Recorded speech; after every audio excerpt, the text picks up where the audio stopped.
विश्व शांति सेवा charitable trust की एक पहल। क्या है हमारी संस्कृति, क्या है हमारा धर्म?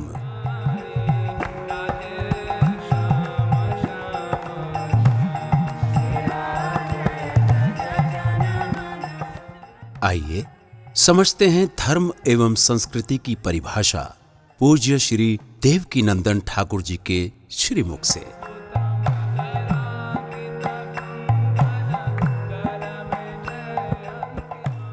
राधे राधे। आज एक नए प्रश्न के साथ। काफ़ी लोग प्रश्न करते हैं कि हम गिरिराज जी की परिक्रमा करते हैं तो हमें इसका फल क्या मिलता है। काफ़ी लोग पूछते हैं कि हमें परिक्रमा करनी ही क्यों चाहिए। तो ऐसे ही लोगों को लेकर, उनके प्रश्नों को लेकर आज एक नई बात आप सबको बताना चाहता हूँ। सबसे बड़ी बात है कि गिरिराज जी की परिक्रमा आप देखते होंगे कि ये गिरिराज पर्वत के चारों तरफ घूमकर हम फेरी देते हैं। और चारों तरफ फेरी हम किसकी देते हैं? जिसे हम प्रेम करते हैं। जिसे हम प्रेम करते हैं उसके हम चारों तरफ, कभी इधर कभी इधर कभी इधर, हम उसके आसपास रहना चाहते हैं।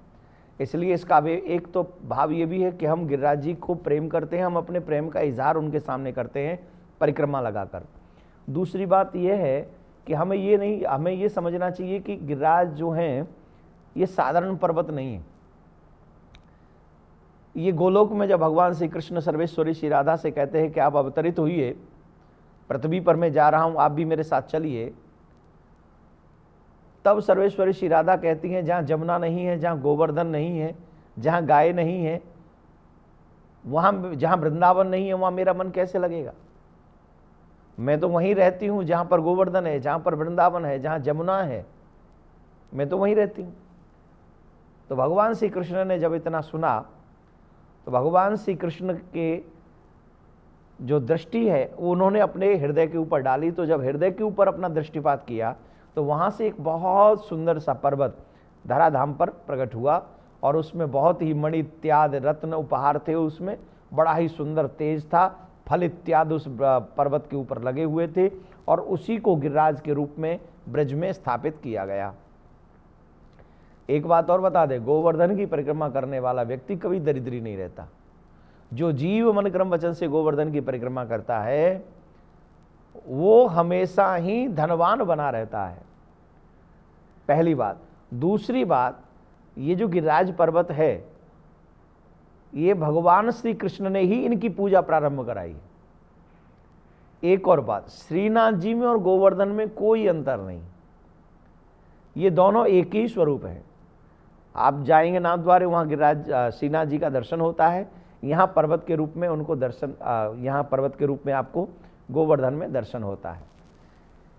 बहुत से लोगों को आपने देखा होगा कि वो परिक्रमा तो कर रहे हैं लेकिन भाग दौड़ कर रहे हैं। परिक्रमा कैसे करनी चाहिए? जैसे 9 मास का गर्भ धारण करने वाली स्त्री की चाल जितनी मधुर होती है अथवा कहें जितने धीरे होती है, उतने ही धीरे धीरे हमको चलकर श्री गिरिराज जी की परिक्रमा करनी चाहिए। क्योंकि जितनी देर उस परिक्रमा में हमारी लगेगी उतना ही समय हम परमात्मा का चिंतन करेंगे। संसारिक वार्तालाप कभी नहीं करनी चाहिए। परिक्रमा देने के भी कुछ लक्षण हैं। मुख में भगवान का नाम होना चाहिए, हृदय में भगवान का दर्शन होना चाहिए, हाथों में माला झोली होनी चाहिए और नजरें पृथ्वी पर रहनी चाहिए जिससे कोई दुनिया का जो दृश्य है वो अवलोकन न हो।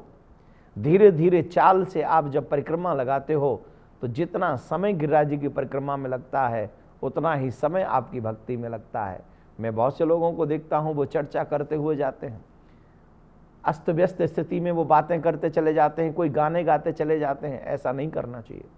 परिक्रमा का पूरा लाभ आपको तभी मिलेगा जब आप इन कुछ नियमों के साथ परिक्रमा लगाएंगे। एक और बात बताता हूं, जो जीव लगातार गिरिराज जी की परिक्रमा करता है पूर्णिमा के दिन, उसको भगवान गिरिराज इन 5-6 रूपों में अपना दर्शन दे सकते हैं, अनुभव करा सकते हैं। अब आप पूछेंगे किस रूप में वो दर्शन करा सकते हैं? आपको सफेद सर्प के रूप में, वो आपको दर्शन करा सकते हैं गाय के रूप में, वो आपको दर्शन करा सकते हैं सिंह के रूप में, वो आपको दर्शन करा सकते हैं 7 साल के ग्वाले के रूप में। इन किन्हीं भी रूपों में वो आपको अपना होने का अनुभव करा सकते हैं। तो जो जीव मन कर्म वचन से गोवर्धन गिरिराज की परिक्रमा करते हैं, उनको किसी भी रूप में भगवान गिरिराज की कृपा का अनुभव हो सकता है, दर्शन हो सकता है। मैं आप सबसे एक ही बात कहूँगा, ब्रज का प्रसिद्ध देवता है गिरिराज।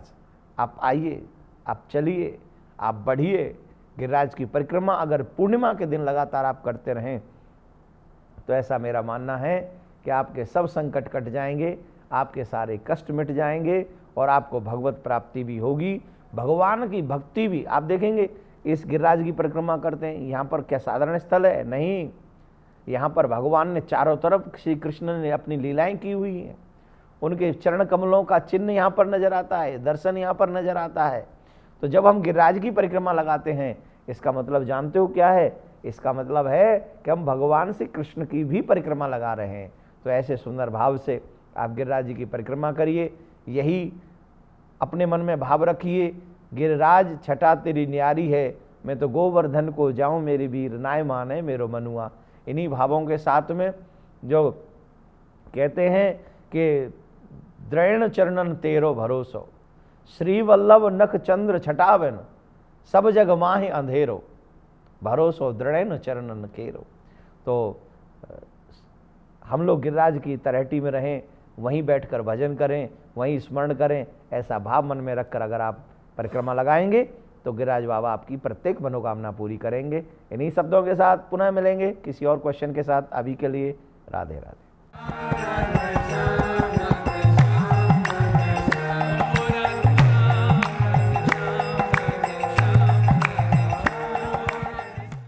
विश्व शांति सेवा चैरिटेबल ट्रस्ट के द्वारा चलाए जा रहे सोशल मीडिया से आप सभी भी जुड़ें।